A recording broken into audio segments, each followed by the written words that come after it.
Okay, so today we are going to discuss, students, induced dipoles, a simple model. The molecule of a dielectric may be classified as polar or non-polar. Means when you when you when you see inside the molecule of a dielectric material, you can divide it into two parts. One is polar and the second one is non-polar. And what is the polar molecule?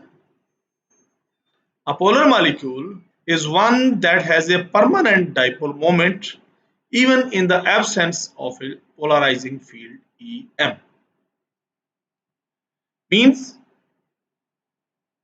a permanent dipole moment is present in a polar molecule that always remain a polar molecule even if you do not apply the polarizing field EM.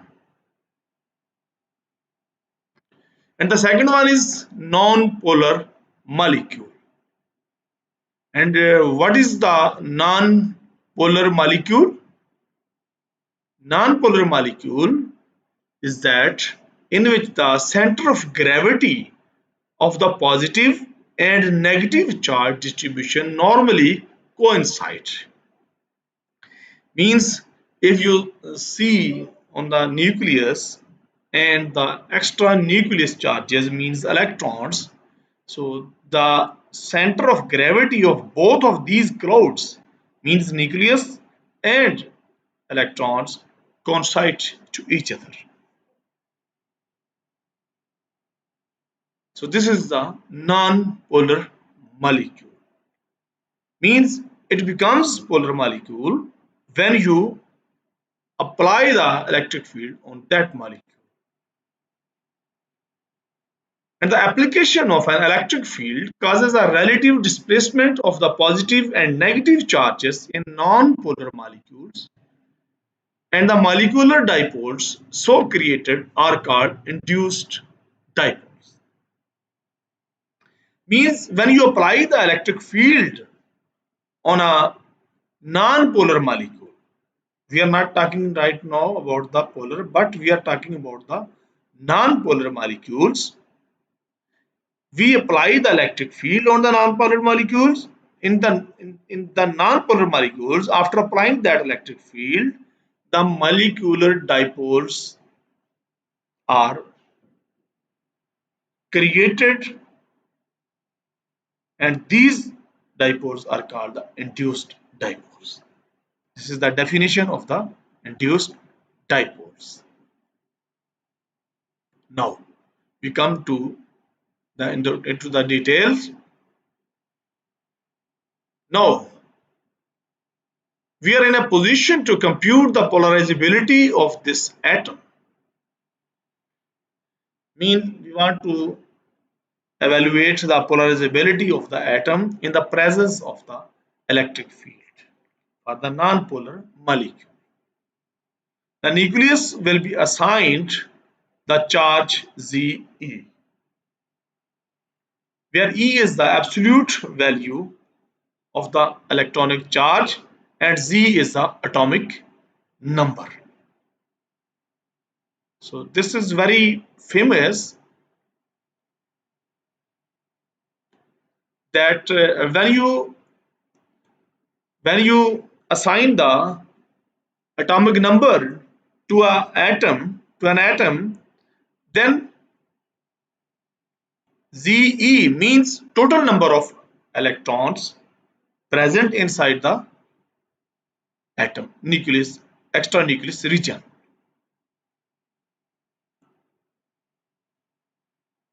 And Z is the atomic number over here. Since the atom is electrically neutral, the total charge in the electron cloud is minus Ze. So when we see that, when we say that electron charge is minus E and Z is the atomic number, then the total charge will become minus Ze.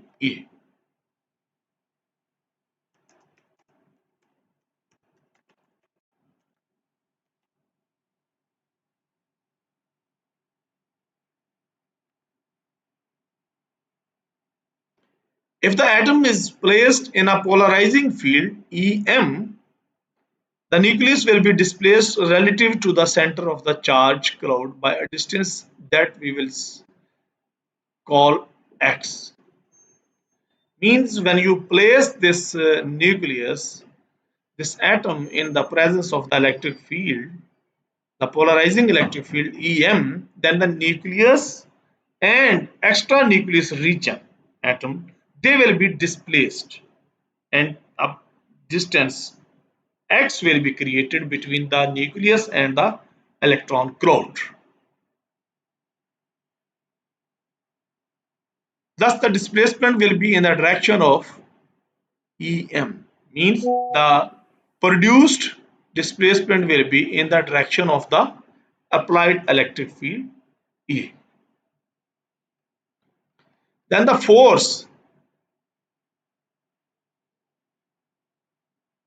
acting on this cloud will be ZEM, and the displacement x may be determined from the equilibrium of the forces on the nucleus, and the force ZEM acts in the direction of the electric field E, whereas an electrostatic force between the nucleus and charged clouds tends to restore the initial configuration.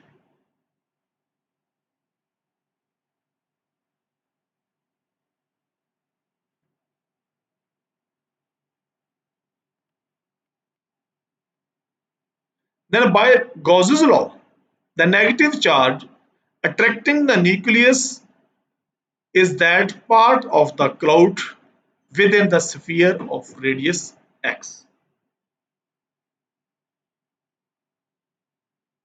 By Gauss's law, the negative charge attracting the nucleus is the part of the cloud within the sphere of the radius x.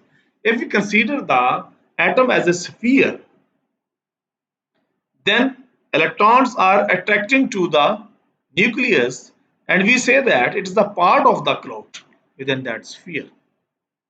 And the distance between electrons and the nucleus is x. And if the electronic density in the cloud is uniform, then the charge is Zex cube over R naught cube. Means the total charge stored,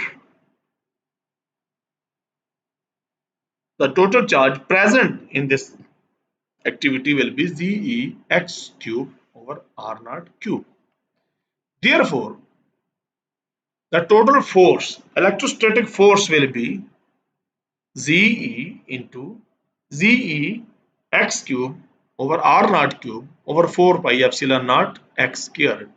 It is a similar formula that we have studied in our earlier classes, that electrostatic force is equal to 1 over 4 pi epsilon naught q1 q2 over r square. Here q1 is Ze, q2 is Zex cube, and 1 over 4 pi epsilon naught is a constant factor. And this force F will be equal to the force that we have discussed in the previous paragraph, ZEEM. And we will compare these two forces, and after a little calculation, we will get Zex is equal to 4 pi epsilon naught R naught cube EM. Zex is equal to 4 pi epsilon naught R naught cube EM.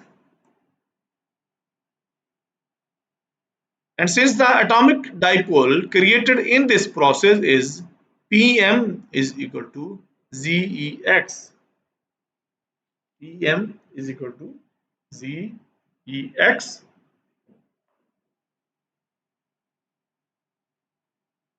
and we have studied another equation, Pm is equal to alpha Em, in our previous lectures. And just by comparing over here and putting in 5.12, alpha comes out to be 4 pi epsilon naught R naught cube. This is the polarizability that we were assumed to discuss today in this lecture. Remember that Pm is equal to Zex is the atomic dipole created in this process. But we remember from our previous class that Pm is also equal to alpha Em. We will compare over here the value of Pm alpha Em is equal to Zex, and after comparing we will get the value of Zex and put in the equation 5.12, and then we will get alpha value of alpha Em will be cancelled out with the Em present in equation number 512. So we will have alpha is equal to 4 pi epsilon naught r naught cube. This will be the polarizability that we were going to calculate today, or polarizability of this atom. If you have any question, you can ask me.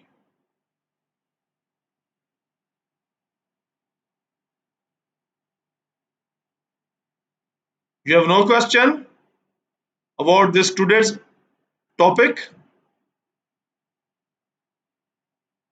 You can write over here. I will answer you. Okay. Thank you very much for today's lecture.